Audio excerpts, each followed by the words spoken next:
manifestação em si, vamos falar do outro evento que aconteceu hoje. A CNE, Comissão Nacional de Eleições, anunciou hoje os tais chamados resultados nacionais, ou resultados da centralização nacional. Houve várias irregularidades. Primeiro, a maneira como foi convocada a tal Assembleia antes do anúncio dos resultados. Um dia antes, faz-se aquilo que chama-se de Assembleia Nacional de Centralização, ou Assembleia de Centralização Nacional, dependendo do termo de quem estiver mais, digamos, simpático com o termo.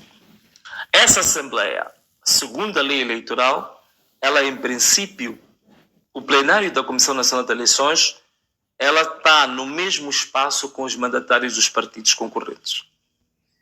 O que a lei diz é que a Comissão Nacional de Eleições tem que disponibilizar os editais que sustentam os números que a Comissão Nacional de Eleições apresenta. Portanto, os editais do apuramento intermédio que sustentam esses números.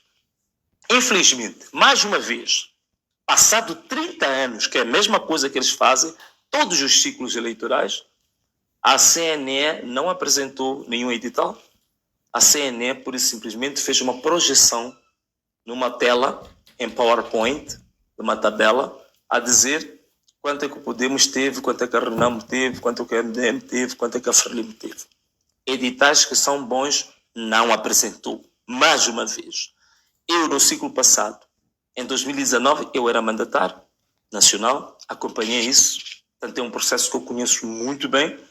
Inclusivamente apresentei um recurso ao Conselho Constitucional que era para anular essa sessão da Assembleia de Centralização Nacional por causa dos erros cometidos durante 30 anos, que são os mesmos. Portanto, é copy-paste, sempre a mesma coisa. Portanto, houve essa etapa. Pois, agora tivemos o anúncio dos resultados pelo presidente da Comissão Nacional de Eleições, o reverendo Carlos Messinho.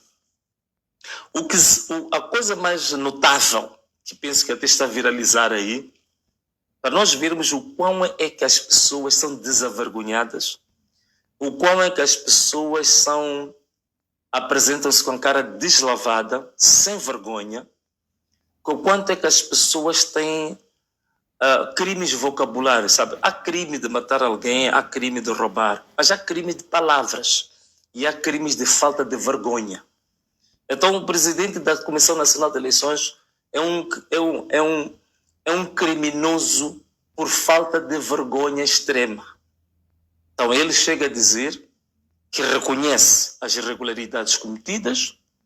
Portanto, uma das irregularidades mais básicas que foi falado até nas redes sociais, não por partidos, até por pessoas singulares, a disparidade, por exemplo, entre o número de votantes para a Assembleia da República e a Assembleia e também para a Presidência da República. Temos casos em que a disparidade num círculo eleitoral é superior a 10 mil, 15 mil. Como é que é possível, num círculo eleitoral, 15 mil pessoas a mais em relação a uma Assembleia que está a uma eleição que está acontecendo ao mesmo tempo? Deixa-me explicar isto de maneira diferente. As pessoas têm dois boletins. Tem um boletim para a Assembleia da República e tem um boletim para a Presidência da República. E tem que votar no mesmo instante para os dois processos, em urnas diferentes. Há, numa Assembleia de voto com 800 pessoas que votaram. Dessas 800 pessoas, 700 votaram na Assembleia da República, mas 500 votaram para o Presidente da República. Como é que é possível? Então, o que é que está a acontecer com essas pessoas? Estão baralhadas, não sabem o que estão a fazer? Então, este é um dos erros básicos que aconteceu e que o reverendo Carlos Messinho reconhece que haviam dessas disparidades, mas diz que por causa da pressão em apresentar resultados não foi possível fazer a correção. Quer dizer, o próprio presidente da Comissão Nacional de Eleições reconhece que está a apresentar resultados fraudulentos, está a apresentar resultados falsos, está a apresentar resultados irregulares, está a apresentar resultados com erros graves e crassos, mas mesmo assim diz que se sentiu forçado a apresentar por causa do prazo e que nada se podia fazer. Que falta de vergonha, que cara deslavada, para um homem de Deus, alguém que representa a palavra de Deus, que a palavra de Deus, há livros da Bíblia que dizem, há versões da Bíblia que dizem que Deus é amor, sim, há outros que dizem que Deus é verdade. Aliás, Jesus Cristo se definia assim, que dizia que ele era o caminho, ele era a verdade. Então, se Jesus é a verdade, se Deus é a verdade, então como é que um servo do Senhor vai em público pregar a mentira, o erro, a falsidade, o adultério? Esse é que é o grande problema que nós temos. Né? Esse é que é o grande problema que nós temos. Quer dizer, as pessoas que deviam ter a moral para nos orientar, para nos disciplinar, são os primeiros discípulos do Satanás para desvirtuar a própria verdade. Então, este aqui é o primeiro ponto. Logo, foi muito bom que nós começamos com as nossas manifestações antes, porque havia muita gente a dizer que tínhamos que esperar os resultados por aí fora. Mas o problema é que já tínhamos resultados. Já tínhamos os resultados do apuramento intermédio, que foi uma vergonha total. Foi uma vergonha total, que não vale a pena estar a voltar a falar sobre isso. Então, nós começamos a nossa manifestação, sabíamos que o bispo, mais do que a pregar a verdade, a pregar a palavra sagrada, iria vir pregar a palavra maléfica, a palavra satânica. Já sabíamos disso. É por isso mesmo que começamos as nossas manifestações.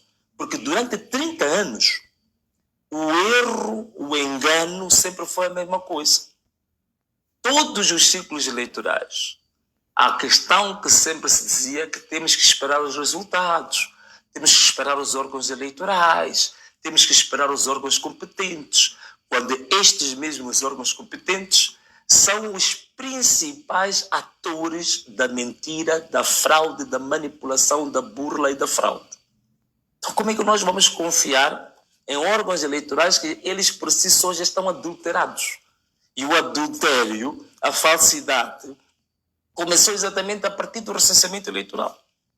Então, aqui nós temos estes resultados apresentados por Dom Carlos Medicine, que dá a Venâncio Mondlane cerca de 20%, dá o candidato da Frelimo cerca de 70%, que é realmente uma loucura, um absurdo total, né? Então tínhamos que falar sobre isto, e é uma coisa curiosa, é que aquele que diz que teve 70% de votos, primeiro tinha que sair fingido do centro de conferências porque não podia ser visto. Não tem nem sequer a coragem de aparecer com a sua cara em público. Nem festeja com o público. Vai festejar em lugares fechados e escondidinhos. Vai festejar com 100 pessoas do seu próprio partido e todos num festejo que mais parece um ato fúnebre do que propriamente uma festa. A maior parte das pessoas com quem ele devia estar a festejar estão nas ruas a reivindicar, a dizer que ele não ganhou e que ninguém votou nele. Quer dizer, essa grande ironia, não é? E as pessoas têm coragem de ainda assumir que venceu e assumir que tem todos os motivos para festejar. Né? Então, isto aqui é a grande hipocrisia. Este mundo que está tão podre, está tão adulterado, está tão num abismo total em termos de valores. E são as mesmas pessoas que são vistas ainda há pouco tempo numa igreja de joelhos, com as mãos voltadas aqui para cima, como se tivessem em grande envolvimento espiritual com Deus. Como é que é possível envolvimento espiritual com Deus? Alguém que assume que é vitória aquilo que ele sabe que é uma mentira, que é uma fraude. Eles têm consciência disso. Eles têm plena consciência de que a Frelimo perdeu as eleições. Tem plena consciência de que o candidato da Frelimo foi pura e simplesmente esmagado, foi trucidado. Né? Então, meus amigos, isto aqui é o mundo que nós temos hoje. Um mundo podre, um mundo adulterado, um mundo de falsidade, um mundo de mentiras, um mundo desavergonhado e ainda aparecerem com a cara deslavada de que são vencedores. Que grande